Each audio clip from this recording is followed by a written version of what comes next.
Hello, beautiful people. I can't see any of you. I'm completely blind. So I do first aid for work. If anyone knows what that is, I sit around and wait for people to get injured. So a good day is when no one dies and I don't get caught masturbating.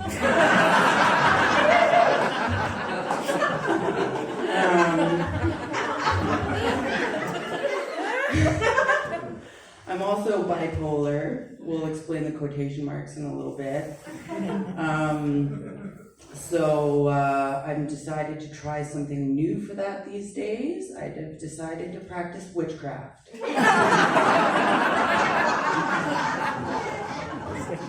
This would be really funny, except the fact that it's fucking true.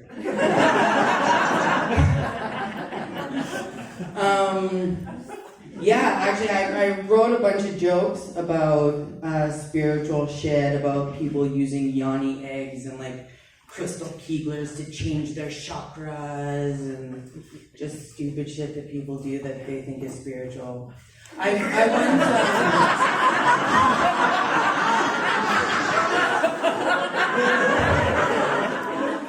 I once went to a twerk class. Yeah. I didn't learn a lot. I went to a twerk class that thought it was spiritual. It was called Light Twerkers. It was liberation through your booty. It was the whole concept, spiritual liberation by freeing that ass.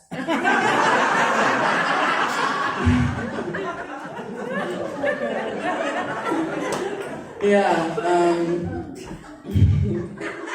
thanks for laughing. I didn't actually write any jokes. I tried really hard. And then, like I was saying, so I wrote a bunch of jokes about spirituality. And then I went and did some voodoo with my friend. And it turns out that shit is real. Like, actually real. Like, something took over my face and I couldn't talk. And I was like, oh, looks why, like, this is why no one makes jokes about this shit. I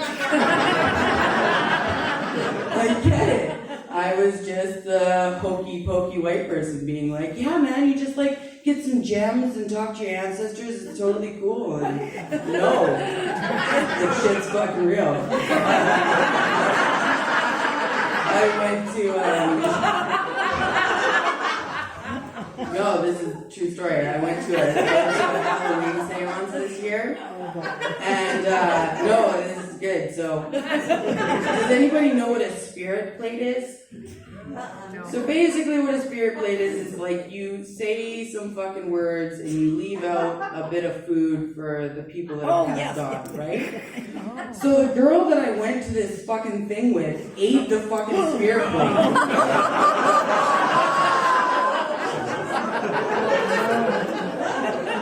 And then 3 days later, she shaved her head.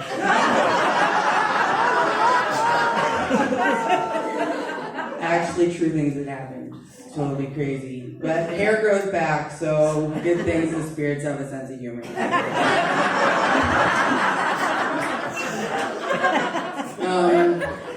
The reason my bipolar has quotation marks around it is because after a year of seeing my psychiatrist, I said, so, Doc, what do you think my diagnosis is? And she said, 1 second. And she flipped through her book, and she said, you said you think it's bipolar. So, I'm bipolar. We're not really quite fucking sure what I am.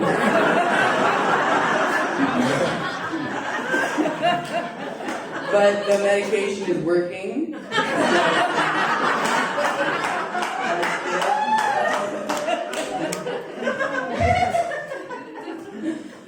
Yeah, so that's basically where I started with this whole I'm going to try spirituality to work on myself because, like, I have depressive symptoms and I have anxiety symptoms and I have, like, psychotic symptoms, but none of them make any sense.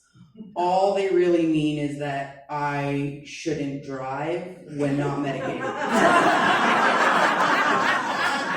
That's all that adds up to. fucking dick when I'm on the road.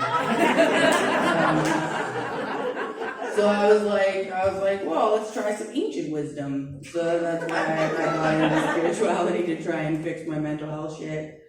And it's actually been going pretty well. Like, I feel a lot more grounded and a lot more motivated, and things are going pretty good. Thank you.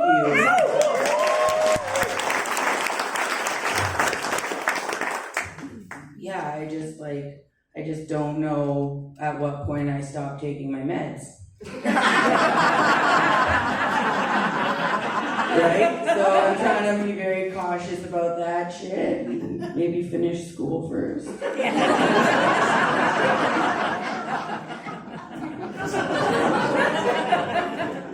Keep your chauffeur. Pardon? Keep your chauffeur. Yeah, totally. Fuck, I do need a chauffeur. It's actually, my nonna, my grandma, grew up with a chauffeur, like, in her life when she was a child. So when she drove with anybody else, she just gripped the window and go, pow! Pow! Fucking randomly the whole time, because she was, like, really trained to think that only professional drivers should drive. And she would just die of anxiety every single time. I'm gonna pour it on now.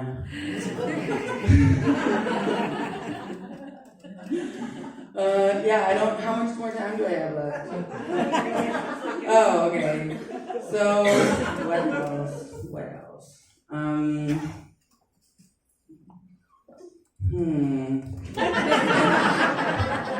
Yeah, you guys are very kind. I really appreciate your good spirit.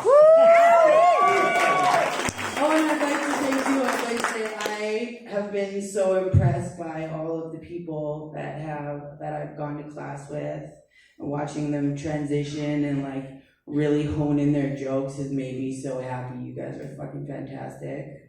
Yeah.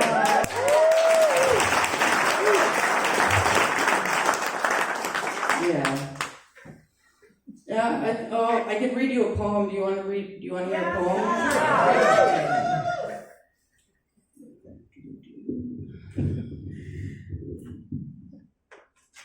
I brought this for backup in case nobody laughed, but